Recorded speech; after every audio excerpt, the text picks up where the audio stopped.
मसीह खुदावंद के जिंदा जलाली कुदूस और बाबरकत नाम में तमाम बरकत टीवी देखने वाले नाजरीन की खिदमत में सलाम पेश करता हूँ। आप देख रहे हैं सेहत एक बरकत और मैं हूँ इरफान पॉल। नाजरीन, जिस तरह के हर शो में हम आपके लिए बहुत ही ज़बरदस्त टॉपिक्स के साथ आपकी खिदमत में हाजिर होते हैं और हमारी ये कोशिश है कि इस शो के तवज्जुह से आप अपनी सेहत का ख्याल रख सकें और आप उन तमाम बातों से अवेयर हो सकें जो आपकी सेहत के लिए ज़रूरी हैं। आज हमारे साथ एक बार फिर से मौजूद हैं डॉक्टर अमर परवेज़। डॉक्टर अमर परवेज़ फार्मासिस्ट हैं और एमफिल हैं और हम खुदावंद की शुक्रगुजारी करते हैं डॉक्टर अमर परवेज़ के लिए, इनके इस कीमती वक्त के लिए। और आज काफ़ी अरसे के बाद डॉक्टर अमर परवेज़ ने हमें एक बार फिर सेहत एक बरकत में ज्वाइन किया है। डॉक्टर साहब, हम आपको वेलकम करते हैं सेहत एक बरकत में। जी इरफान साहब, बहुत शुक्रिया। आज डॉक्टर साहब बहुत खूबसूरत भी लग रहे हैं और डॉक्टर साहब पाकिस्तानी रिवायती लिबास में हैं और हमें बड़ी खुशी हो रही है कि ये आज हमारे साथ मौजूद हैं। आज इनके साथ बड़ी खूबसूरत और ज़बरदस्त हमारी बातें होंगी। डॉक्टर साहब क्योंकि मेडिसिन एक्सपर्ट हैं, डॉक्टर साहब मेडिसिन के हवाले से एक बहुत ही कॉमन सवाल है। हमारे जितने नाजरीन हैं जब अक्सर हमारा शो देखते हैं और हमारी जब उनके साथ गुफ्तगू होती है, जब वो अपनी राय का इजहार करते हैं, तो एक बहुत ही कॉमन प्रैक्टिस जो हमारे पाकिस्तान में तो आम है, ख़ासकर हम देखते हैं अक्सर लोग जो पेन किलर्स और इस तरह की मेडिसिन जो है जो रेगुलर इस्तेमाल कर रहे होते हैं और कुछ देर के बाद उनकी ये कंप्लेन होती है कि उनका मैदा डिस्टर्ब हो गया है, उनका स्टमक डिस्टर्ब हो गया है और अब वो जो पेन थी उसको छोड़ के अब एक नई बीमारी ने उनके जिस्म में जन्म ले लिया है। डॉक्टर साहब, आज हम आपसे जानना चाहेंगे मैदे के अल्सर के बारे में, मैदे की बीमारियों के ताल्लुक से क्या कहेंगे कि मैदे का अल्सर है क्या? सबसे पहले तो पेन किलर्स जो हैं जब आप लेते हैं तो उनका एक मेजर साइड इफ़ेक्ट जो आता है वो आपके स्टमक लाइनिंग को डिस्टर्ब करती हैं और उससे आपकी स्टमक लाइनिंग उस तरह से नहीं रह पाती और आपका जो म्यूकस मेम्ब्रेन है स्टमक पे जो कि आपकी स्टमक को प्रोटेक्ट कर रहा होता है, बेसिकली उसको थोड़ा सा ख़राब कर देती है, डिस्टर्ब कर देती है, जिसकी वजह से क्या होता है कि आपका मैदा उस तरह से प्रोटेक्टेड नहीं रहता और फिर वो अपने ही एसिड की वजह से वो उसको अल्सर हो जाता है। अल्सर क्या है? अल्सर एक बेसिकली मैदे का ज़ख़म है। आम लफ्ज़ों में मैदे के ज़ख़म को अल्सर कहते हैं। अब वो अल्सर मैदे के किसी भी हिस्से में हो सकता है, लोअर पार्ट में भी हो सकता है, अपर पार्ट में भी हो सकता है। तो ड्यूडेनल अल्सर अगर होगा तो वो लोअर पार्ट में होगा, स्टमक में हो सकता है और अपर ईसोफेगियल पार्ट में भी हो सकता है। इसके कई रीज़न्स हैं, जैसे कि स्ट्रेस है, स्मोकिंग है, उसके बाद पानी का कम पीना है, वक्त पर खाना ना खाना है। इसके अलावा और सबसे ज़्यादा कॉमन कॉज इसका है NSAIDs, non steroidal anti inflammatory drugs, जो कि आप लेते हैं नॉर्मली पेन किलर्स के तौर पे और वो आपकी स्टमक लाइनिंग को डिस्टर्ब कर देती हैं। डॉक्टर साहब, इसमें एक जो अब ख़ास बात आई, आपने बताया जब एक मेडिसिन का आपने ख़ास ग्रुप का जिक्र किया, तो कुछ हमारे नाजरीन के लिए बताना चाहेंगे कि वो कौन सी पेन किलर्स हैं जो ख़ासकर कॉज करती हैं मैदे का अल्सर। और हमारे जो पाकिस्तान में ख़ास एक बात है, किसी को भी देखा कि ये एक पेन किलर दवाई इस शख्स ने ली है और इसको उससे फ़ायदा पहुंचा है, तो एक लॉन्ग टर्म लंबे अरसे तक वही चलती रहेंगी जी मुझे इससे अफाका है। क्योंकि ख़ासकर जो हमारी ओल्ड एज के जो लोग हैं, जो बुज़ुर्ग लोग हैं, उनकी एक ऐसी साइकी है कि वो जब एक दर्द की गोली खाई और उससे आराम आ गया तो फिर उन्हें ये लगता है कि ये अब साथ साथ उम्र भर उनके साथ चलेगी। कौन सा ग्रुप है वो मेडिसिन का जिससे ख़ासकर मैदा जो है मुतासर होता है? जी, इसको non steroidal anti inflammatory drugs कहते हैं। एनसेड्स इसकी क्लास है और उसमें सबसे कॉमन दवाई डिस्प्रिन है, जिसको एस्प्रिन जिसका जेनेरिक नेम है। एस्प्रिन सबसे ज़्यादा जो है वो आपके मैदे पे असर करती है और उसकी इस लाइनिंग को डिस्टर्ब करके आपके मैदे को एक्सपोज कर देती है एसिड के से। और जब आपके जब स्टमक में एसिड सिक्रीशन होता है HCl, तो वो फिर आपके स्टमक को खुद से डैमेज करना शुरू करता है। दूसरी सबसे कॉमन दवाई है डाइक्लोफेनिक सोडियम या डाइक्लोरान। ये भी एनसेड्स की क्लास की है और ये बहुत ज़्यादा कॉमनली लोग लेते हैं, कभी भी पेन होती है ले ली जाती है। थर्डली इवन आप पैरासीटामोल जो है वो भी आपकी स्टमक लाइनिंग को डिस्टर्ब करती है, आपके लिवर एंजाइम्स को डिस्टर्ब करती है इस तरह की। और आइबुप्रोफेन है वो भी करती है, लेकिन आजकल वो एंटारिकोटेड में आती है तो वो बहुत ज़्यादा नुकसान नहीं करती। अब इस हवाले से अगर आप कह रहे हैं कि जो दवाइयाँ हैं उन दवाइयों में ये है कि आपने जब भी पेन होनी है आपने तब दवाई लेनी है। अगर आप कभी भी उसको कहेंगे कि हल्की सी सर दर्द में या लाइट सी बैक एक में या बॉडी एक में आपकी बॉडी दर्द होती है, आप थक जाते हैं, तो आप फ़ौरन मेडिसिन की तरफ जाते हैं, तो वो एक गलत प्रैक्टिस है। इनको लॉन्ग टर्म यूज़ के लिए बनाया ही नहीं गया, इनको शॉर्ट टर्म यूज़ के लिए बनाया जाता है, और ये कुछ घंटों के लिए अपना असर करती हैं और अपने इफ़ेक्ट्स के साथ साइड इफ़ेक्ट्स भी देती हैं। बिल्कुल सही, बिल्कुल सही। नाजरीन, ये बड़ी ज़बरदस्त बातें हैं जो डॉक्टर साहब से हमने सीखी कि ये जो मेडिसिन है जहाँ ये इफ़ेक्ट्स आपके बदन पे छोड़ती हैं, वहाँ इनके साइड इफ़ेक्ट्स भी हैं। इसलिए हम अपने हर शो में आपको यही मैसेज देते हैं, कभी भी अपने मौलिज के मशवरे के बगैर, कभी भी डॉक्टर के मशवरे के बगैर ज़्यादा लंबे अरसे तक मेडिसिन को कंटिन्यू ना रखिए। डॉक्टर्स जितने डेज़ के लिए आपको रिकमेंड कर रहे हैं उतने डेज़ ही मेडिसिन लीजिए, और इन केस अगर उसी दौरान भी अगर आपको कोई प्रॉब्लम हो रही है तो ज़रूरत है दोबारा डॉक्टर को विज़िट कीजिए, और डॉक्टर के मशवरे के बगैर कोई भी मेडिसिन ज़्यादा देर तक उसको कंटिन्यू ना करें। जब हमने डॉक्टर साहब के साथ बात की मैदे के अल्सर की, तो डॉक्टर साहब ने मैदे के अल्सर की एक बड़ी वजह पानी का कम इस्तेमाल भी बताया है। नाजरीन, आजकल ख़ासकर गर्मियों का सीज़न है, गर्मी की शिद्दत है, और पाकिस्तान में जो हीट वेव है वो बहुत ज़्यादा है, और मैं इसमें भी डॉक्टर साहब से ये जानना चाहूँगा, डॉक्टर साहब पानी का जो इस्तेमाल है, आपने बताया मैदे की बीमारियों का सबब बनता है। एक तो पाकिस्तान में कहा जाता है कि पानी साफ़ सुथरा भी नहीं है, क्या कहना चाहेंगे हमारे नाजरीन को पानी के हवाले से? पानी के हवाले से सबसे पहले तो एक चीज़ ये है कि हमारे कई जगहों पे पानी में हैवी मेटल्स और मिनरल्स हैं, जिसकी वजह से आपका पानी ड्रिंकिंग के लिए ठीक नहीं होता। तो हमें सबसे पहले तो कोशिश करनी चाहिए कि फ़िल्टर्ड वाटर यूज़ करें, जो गवर्नमेंट ने भी लगाए हैं सोसाइटीज़ वगैरह में, या कोशिश की रहे हैं कि उसको बॉयल करके और फ़िल्टर करके इस्तेमाल करें। उससे जो है उनकी टॉक्सिसिटी पानी की कम रहेगी। और ये जो हैवी मेटल्स हैं, ये आपके स्टमक को, आपके इंटेस्टाइन्स को, इवन कि आपकी किडनीज़ के लिए सबसे बुरी हैं, और ये उनको डैमेज करती हैं। और अगर लॉन्ग टर्म में आप इस तरह का पानी पीते हैं तो आपकी बॉडी में काफ़ी किस्म के प्रॉब्लम्स आ सकते हैं, न्यूरोलॉजिकल प्रॉब्लम से लेके स्टमक अल्सर से लेके किडनीज़ के प्रॉब्लम्स, लिवर के डिसऑर्डर्स, ये सब पानी की वजह से। और फ़िलहाल हम बात करें पानी के कम पीने की बात जो है, जिसकी वजह से अल्सर हो सकता है। बेसिकली हमारा स्टमक एसिड सिक्रीशन करता है खाने के टाइम पे। अगर आप खाना टाइम पे नहीं खा रहे और अगर आप पानी भी नहीं पी रहे, या खाने के साथ आप कोल्ड ड्रिंक्स का इस्तेमाल कर रहे हैं और पानी पी ही नहीं रहे, तो फिर आपके स्टमक को एसिड डाइल्यूशन के लिए कुछ नहीं मिलेगा, और फिर आपके स्टमक अल्सर की तरफ जा सकता है, क्योंकि एसिड सिक्रीशन बहुत ज़्यादा हो जाएगी। इससे एसिड सिक्रीशन बढ़ जाएगी और फिर उससे कई प्रॉब्लम्स आ सकती हैं। जैसे कि गर्मी भी है, तो उसमें अगर आप पानी कम पीते हैं तो आपका बॉडी स्ट्रेस में जाती है। स्ट्रेस में एसिड सिक्रीशन ज़्यादा होती है। जब एसिड सिक्रीशन बढ़ेगी और आप उसको काउंटर करने के लिए पानी नहीं पी रहे, तो फिर प्रॉब्लम्स आ सकती हैं, अल्सर की तरफ जा सकते हैं, स्टमक अपसेट हो सकता है। बिल्कुल ठीक है, बिल्कुल ठीक है। नाजरीन, आपने डॉक्टर साहब से ये जाना कि पानी जो है ये हमारे जिस्म के लिए बहुत ज़रूरी है, और आजकल ख़ास कर गर्मी की शिद्दत की वजह से यही रिकमेंड किया जा रहा है कि 10 से 16 गिलास पानी अगर आप एक दिन में पीना चाहें तो आप पी सकते हैं। और ये ज़रूरी नहीं है कि आपको प्यास लगे तब ही आपने पानी पीना है, बल्कि आपने वक्फे से पानी पीते रहना है।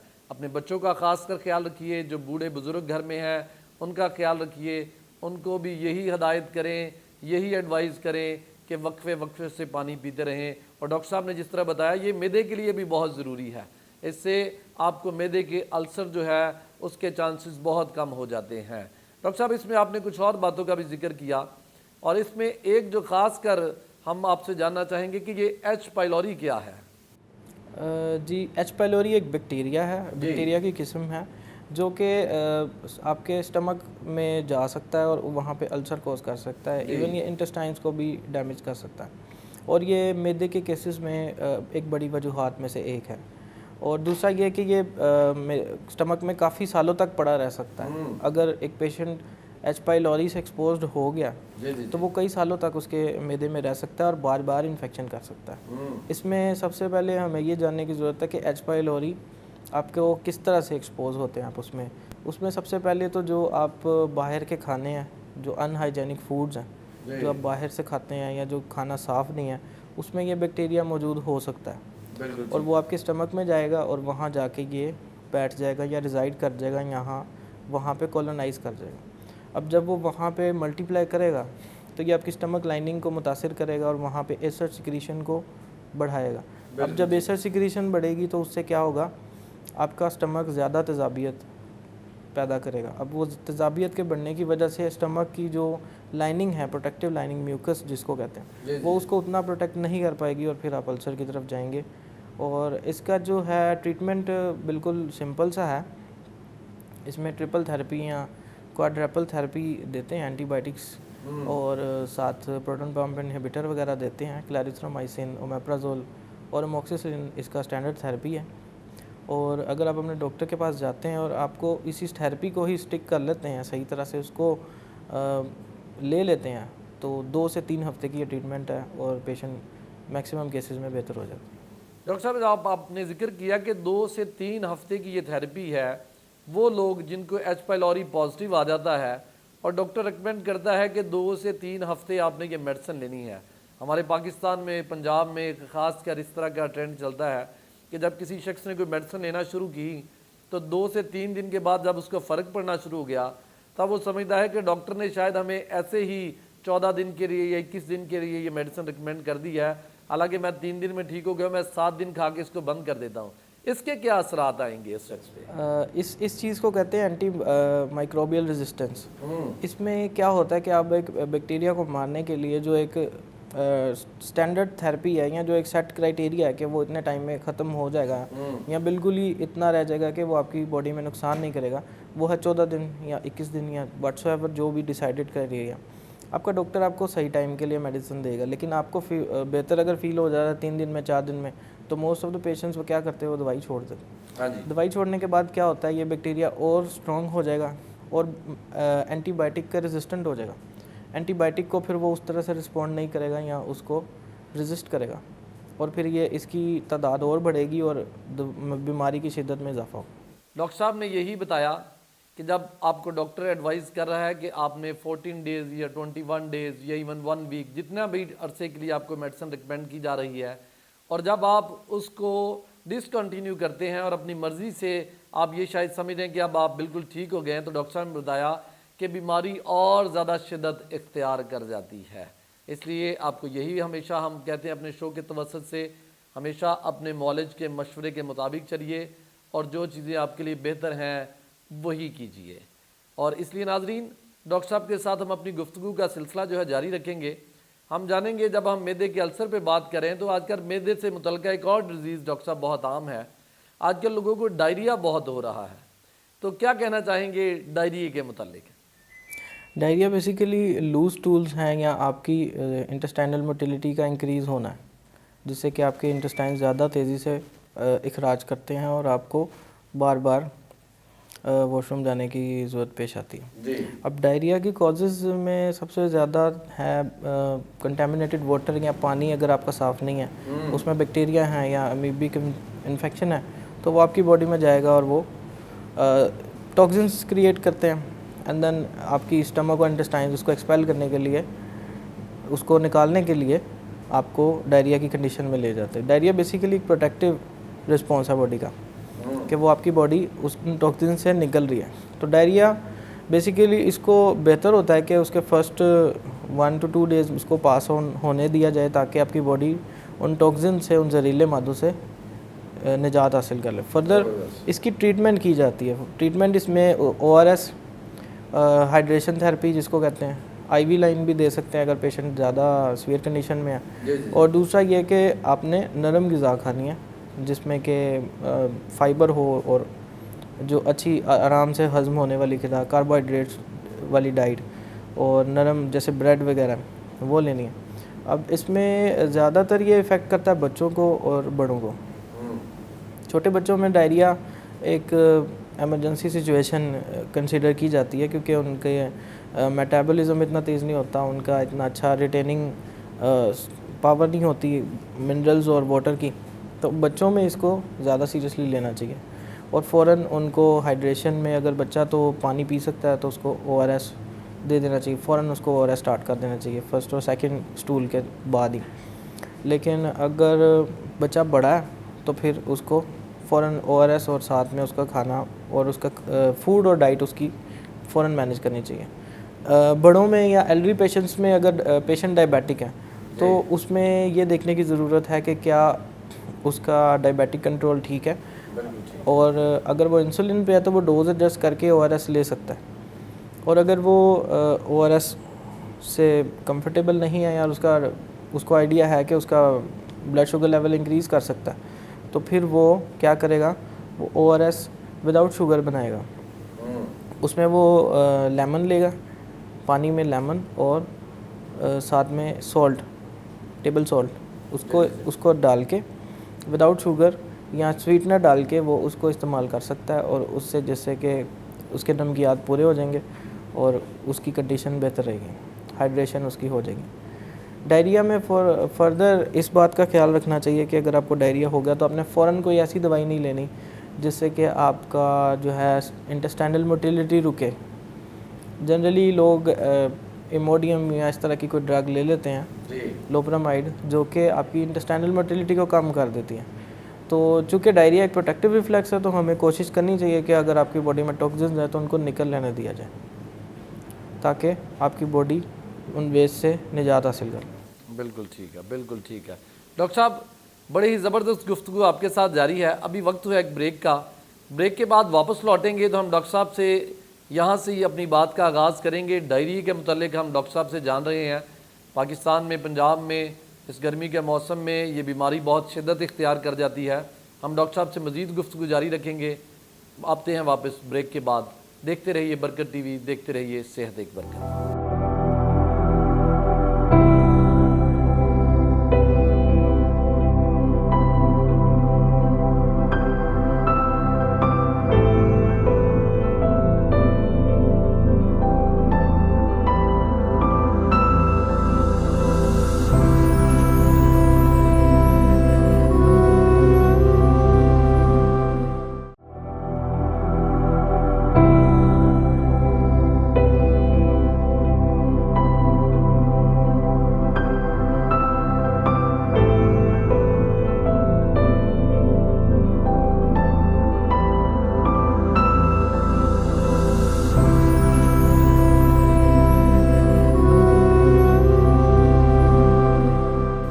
नाज़रीन, ब्रेक पर जाने से पहले हम डॉक्टर अमर परवेज़ के साथ बहुत ही ज़बरदस्त गुफ्तगू कर रहे हैं। और डॉक्टर अमर परवेज़ से हमने जाना कि डायरिया की कॉज क्या है। और डॉक्टर अमर परवेज़ ने ये बताया कि डायरिया की कॉज में सबसे जो अहम वजह है वो गंदा पानी है। हमारे बहुत सारे इलाकों का पानी साफ़ नहीं है। डॉक्टर साहब ने सबसे पहली जो बात रिकमेंड की वो ये था कि हमेशा फ़िल्टर वाटर यूज़ कीजिए, बॉयल वाटर यूज़ कीजिए और कोशिश कीजिए जिन इलाकों में फ़िल्टर वाटर नहीं है पानी अपना साफ़ रखिए। और ज़रूर है कि आपका पानी लेबॉर्ट्री से टेस्ट हुआ हो और वो पास हो, ताकि वो पानी आपको ये अश्योर हो कि पीने के काबिल है। डॉक्टर साहब ने और बहुत सारी बातें की। डॉक्टर साहब ने कुछ मेडिसिन का भी जिक्र किया, जिनमें ख़ास कर जो अहम एक चीज़ है वो बहुत ही कॉमन है, वो ORS है। डॉक्टर साहब ने ORS का इस्तेमाल भी बताया कि जो डायबिटीज़ के मरीज़ हैं, डायबिटिक हैं, उन्होंने कैसे इसका इस्तेमाल करना है। ORS बहुत ही कॉमन चीज़ है। डॉक्टर साहब, ORS के बारे में एक आम जो एक क्वेश्चन है, हमारी जो ऑडियंस है उनका अक्सर लोग मिलते हैं तो पूछते हैं, क्या ORS आम सेहतमंद आदमी आम रूटीन में यूज़ कर सकता है या इसको सिर्फ डायरिया की सूरत में ही इस्तेमाल करना चाहिए? ORS का मतलब है ओरल रिहाइड्रेट सोल्यूशन। ये तब दिया जाता है जब आपकी बॉडी में नमकियात की कमी हो। बिल्कुल ठीक। अब कुछ पेशेंट्स ऐसे होते हैं जिनका ब्लड प्रेशर लो रहता है, तो उनको तो डॉक्टर्स खुद नॉर्मल सोडियम क्लोराइड या उसकी टैबलेट्स वगैरह रिकमेंड करते हैं। वो अल्टरनेटिवली ORS ले सकते हैं। ORS का मतलब है ओरल रिहाइड्रेट सोल्यूशन, और ये नमकियात का एक फार्मूला होता है जिसको तब दिया जाता है जब आपकी बॉडी में नमकियात की कमी हो। जी। एक आम हेल्दी इंडिविजुअल जिसमें नमकियात पूरे हैं उसको ORS लेने की कोई ज़रूरत नहीं है, क्योंकि वो फिर उसको ब्लड प्रेशर राइज कर सकता है। इसमें सोडियम है, क्लोराइड है, ये दोनों आपका ब्लड प्रेशर बढ़ा सकते हैं। सोडियम बेसिकली आपका ब्लड प्रेशर बढ़ा सकती है। कुछ पेशेंट्स ऐसे होते हैं जिसको जैसे कि उनको ब्लड प्रेशर उनका लो रहता है, उनको फिजिशियन खुद से भी सोडियम क्लोराइड की टैबलेट्स वगैरह देते हैं। वो अल्टरनेटिवली इसको यूज़ कर सकते हैं, लेकिन आम इंडिविजुअल को नॉर्मली इसको मेरा ख्याल है नहीं यूज़ करना चाहिए। बिल्कुल ठीक है, बिल्कुल ठीक है। नाज़रीन, अक्सर वो लोग जो ORS का इस्तेमाल करते हैं, ख़ासकर डायरिया में, जब इंसानी जिस्म में नमकियात की कमी हो जाती है तब तो इसका इस्तेमाल बहुत ज़रूरी है। डॉक्टर साहब ने बताया कि ये आपको रिहाइड्रेट करने के लिए ये एक अहम किरदार अदा करता है। लेकिन एक नॉर्मल हेल्दी जो इंसान है उसके लिए ये ज़रूरी नहीं है कि आम रूटीन में ही वो ORS का इस्तेमाल शुरू कर दे, और ख़ासकर वो लोग जो डायबिटिक हैं और ख़ासकर वो जो हाइपरटेंसिव हैं उनके लिए तो ये बिल्कुल ममनू है कि वो अपने मौलिज के मशवरे के बगैर ORS का इस्तेमाल नहीं कर सकते। क्यों डॉक्टर साहब, ऐसे ही है? जी बिल्कुल ऐसे ही है। और ये इसलिए हमेशा हम कहते हैं कि कोई भी मसला हो, छोटा हो बड़ा हो, हमेशा अपने मौलिज के मशवरे के बगैर किसी चीज़ का इस्तेमाल ना कीजिए। और ख़ासकर हमने शुरू में जैसे जाना, और वो लोग जो ख़ासकर इसको बतौर फ्लेवर यूज़ करते हैं या इसको अपने टेस्ट डेवलप करने के लिए ORS को इस्तेमाल करते हैं, हम डॉक्टर साहब से चंद एक मज़े की बातें भी जानना चाहेंगे। डॉक्टर साहब हमेशा नेचुरल्स पे, जो कुदरती चीज़ें हैं उन पे बड़ा फोकस करते हैं। डॉक्टर साहब, जो लोग ORS का इस्तेमाल करते हैं, अगर इसके मुतबादल वो लस्सी या नींबू पानी का इस्तेमाल करें तो वो कैसा है आपके नज़दीक?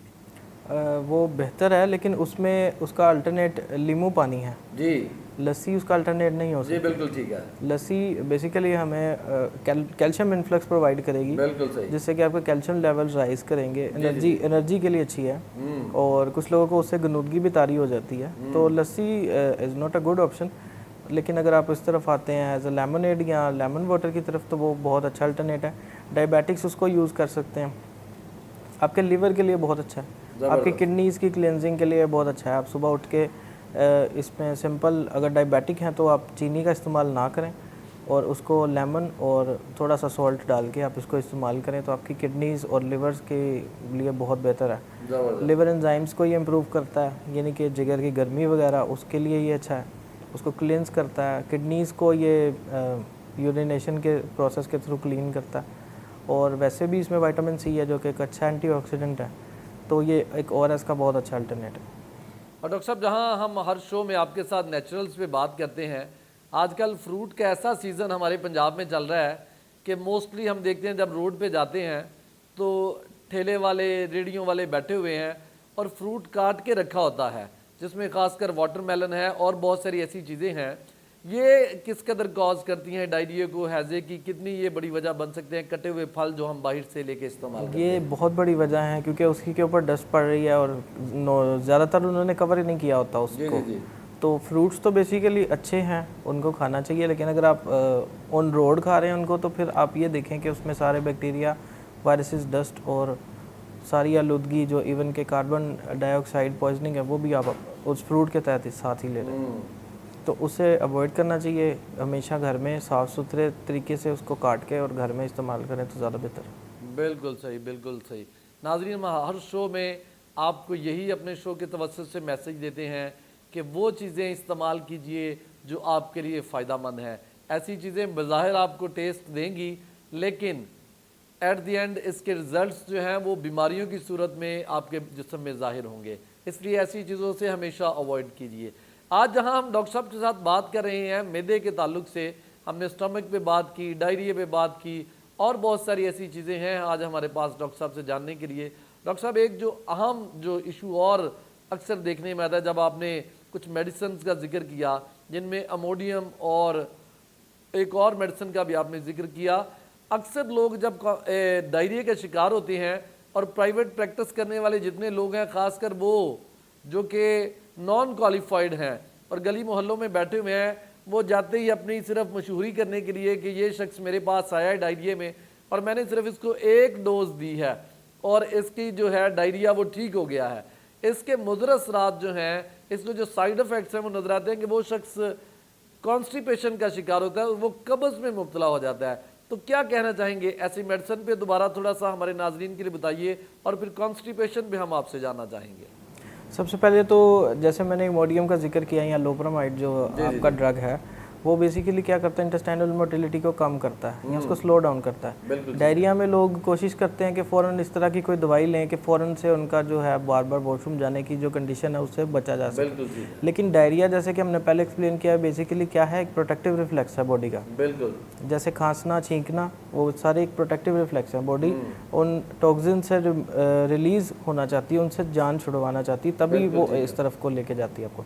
तो कोशिश करनी चाहिए कि आप उसको पास ऑन होने दें ताकि आपके बॉडी में से टॉक्सिन्स निकले। अगर आप इस तरह से कोई ऐसी दवाई ले लेते हैं तो फिर बॉडी आपके टॉक्सिन्स के बॉडी में रह जाएंगे और वो बाद में जाके नुकसान कर सकते हैं। दूसरी बात कॉन्स्टिपेशन की बात है। कॉन्स्टिपेशन एक ब्रॉडर टर्म है जिसमें कि आपकी इंटेस्टाइनल मोटिलिटी कम हो जाती है कि आपकी इंटेस्टाइन्स उस तरह से नहीं मूव कर रही हैं, आपका जीआईटी उतना तेज़ी से नहीं, पेरिस्टालसिस मूवमेंट कहते हैं उसको, जब आपका स्टमक खाने को पास ऑन करके उसको एंड तक लेकर जाता है, तो उसमें जब कमी आ जाएगी या वो स्लो डाउन हो जाएगा तो वो कॉन्स्टिपेशन की कंडीशन है, जिससे कि क्या होगा कि आपके भारीपन महसूस होगा पेट में और ज़्यादा आप एफिशिएंटली डाइजेस्ट नहीं कर पाएगा, आपका बॉडी खुराक को अच्छे से भूख नहीं लगेगी और कई और प्रॉब्लम्स आएंगी।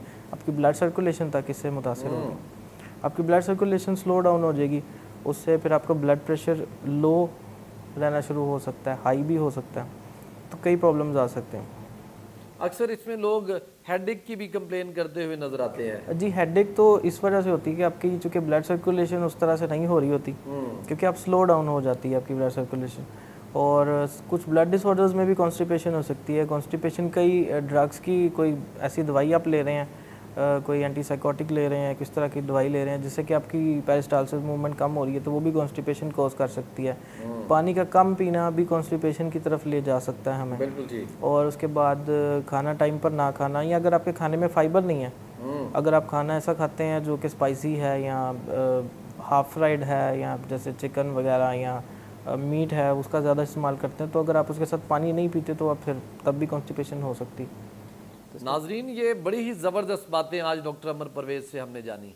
अब कॉन्स्टिपेशन एक ऐसा मसला है जिसमें कब्ज़ जब हो जाती है तो बहुत सारी और बीमारियां जन्म लेती हैं, इसमें बहुत ज़्यादा और बीमारियां होने के चांसेस हो जाते हैं। डॉक्टर साहब ने बताया फिर वही बात कि पानी कुदरत का अनमोल अतिया है।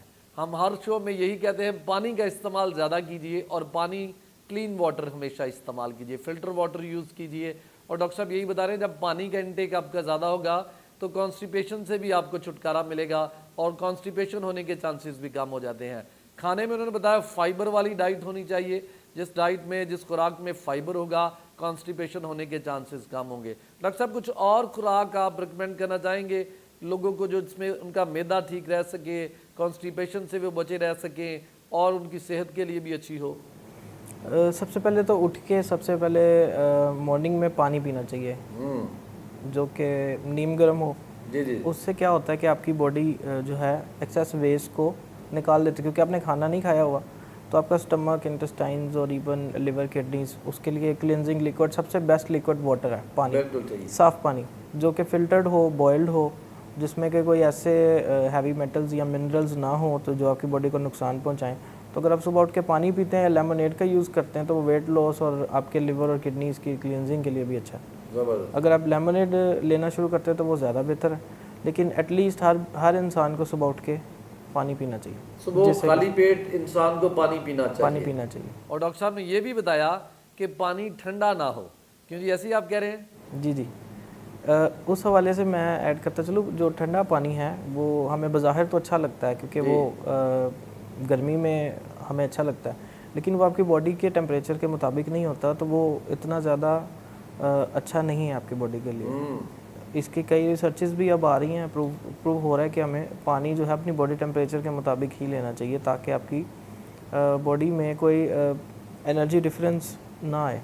ज़बरदस्त, ये बहुत ही ज़बरदस्त बात आज डॉक्टर अमर परवेज से हमने जानी कि हमारी जो बॉडी का टेम्परेचर है, वाटर का टेम्परेचर भी अगर उतना ही हो तो ये ज़्यादा सूटेबल है हमारे लिए और ये ज़्यादा फ़ायदेमंद है। और बहुत सारे ममालिक में तो अक्सर देखने में आया है कि लोग गर्म पानी ही पीते हैं या मैक्सिमम रूम टेम्परेचर पे जो पानी है उसको इस्तेमाल किया जाता है, ठंडा पानी वो लोग इस्तेमाल नहीं करते। डॉक्टर साहब, जब लिक्विड्स की बात हो रही है, पहले भी आपके साथ बात हुई है, कोल्ड ड्रिंक्स कितनी ज़्यादा हमारी लाइफस्टाइल को अफेक्ट कर रही है, कितने ज़्यादा असरअंदाज हो रही है हमारी ज़िंदगी में, हमारी सेहत पे?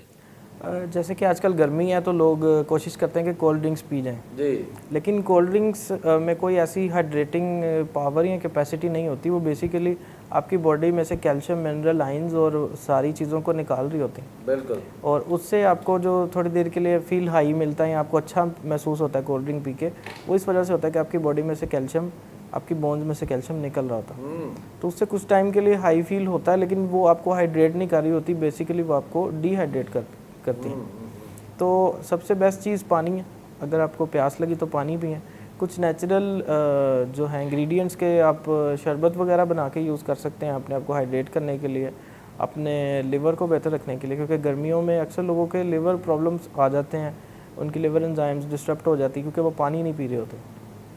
उसमें आप जो सबसे कॉमन चीज़ है वो बेसिल सीड्स हैं या तुखम मलंगा है, उसका आप उनको पानी में डाल के हल्की सी लाइट सी चीनी या नमक के साथ यूज़ कर सकते हैं। वो एक बहुत अच्छा टॉनिक है। उसके बाद अगर आप सिंपल चीनी या शक्कर यूज़ कर लें और उसमें लेमनेड बना लें, वो एक अच्छा ऑप्शन है। ज़बरदस्त। थर्डली अगर आप एक ब्रांड आता है बजूरी के नाम से शरबत आता है, जी जी जी। वो उसके इंग्रेडिएंट्स मैंने स्टडी किए हैं, वो काफ़ी अच्छे हैं, आप वो ले सकते हैं। उसका कोई ज़्यादा साइड इफ़ेक्ट नहीं है, आपके लिवर किडनीज़ को वो बेहतर करता है, आपकी स्टमक की जो प्रॉब्लम्स है इवन वो स्टमक अल्सर्स के लिए भी बेहतर है। तो इस तरह की नेचुरल चीज़ें जिनके प्रूवन रिजल्ट्स हैं वो लें। कोल्ड ड्रिंक से हमें इज्तनाब करना चाहिए, बचना चाहिए, और क्योंकि वो आपको हाइड्रेट नहीं कर रही, वो आपको डिहाइड्रेट करती है। ज़बरदस्त। डॉक्टर साहब से हमने बड़ी ही ज़बरदस्त बातें जानी हैं, और ख़ासकर ये जिन मशरूबात का जिक्र डॉक्टर साहब ने किया, तुखम बलंगो है जो, ये बहुत ही ज़बरदस्त है और गर्मियों के मौसम में इसका इस्तेमाल बहुत ही फ़ायदेमंद है। ख़ासकर मैंने जहाँ तक खुद एक्सपीरियंस किया है, जाना है इसको, कि इससे आपका जो स्टमक है वो बहुत बेहतर रहता है, बहुत बेहतर रहता है, और इसके आपके बॉडी के लिए फ़ायदे हैं, कोई नुकसान नहीं है। ये नेचुरल चीज़ें हैं, और जितनी नेचुरल चीज़ें हैं ये सारी हमारे लिए बहुत ही कारआमद और मुफीद हैं। डॉक्टर साहब ने जिक्र किया बजूरी का, बजूरी बहुत ही ज़बरदस्त है, और ख़ासकर आपने घर में अगर मशरूब पीना चाहते हैं, आपके बच्चे और आप खुद, तो बजूरी का इस्तेमाल कीजिए, तुखम बलंगों का इस्तेमाल कीजिए। और डॉक्टर साहब ने जब जिक्र किया शक्कर वाला पानी, ये एक बहुत ही ज़बरदस्त लिक्विड है, ये बहुत ही ज़बरदस्त मशरूब है। घर में आप इसको इस्तेमाल करेंगे, आप मज़ेदार भी है और फ़ायदेमंद भी है। और फिर इसके साथ साथ हम जिक्र कर रहे थे लेमन वाटर का, मौसम गर्मी का है, गर्मी की शिद्दत है, इस तरह के मशरूबात इस्तेमाल कीजिए, अवॉइड कीजिए चाय और कॉफ़ी से, अवॉइड कीजिए कोल्ड ड्रिंक से, आपकी सेहत इससे बेहतर रहेगी। नाजरीन, शो के आखिर में हम शुक्रिया अदा करना चाहेंगे डॉक्टर अमर परवेज़ साहब का। बहुत ही ज़बरदस्त और कारआमद गुफ्तगू आज इनके साथ हमने की। डॉक्टर साहब बहुत शुक्रिया, आज आपने फिर से हमें अपना कीमती वक्त दिया। बहुत शुक्रिया इरफान साहब। नाजरीन, इस गर्मी के मौसम में ख़ासकर ये लिक्विड्स, ये मशरूबात जिनका जिक्र किया गया है, इनका इस्तेमाल कीजिए, अपनी सेहत का ख्याल रखिए, अपने इर्द गिर्द बसने वाले लोगों की सेहत का ख्याल रखिए, और ख़ासकर गर्मी के मौसम में हम आपको ये कहेंगे अपने बच्चों का और बुज़ुर्ग लोगों का भी ख्याल रखिए, क्योंकि सेहत एक बरकत है। God bless you all.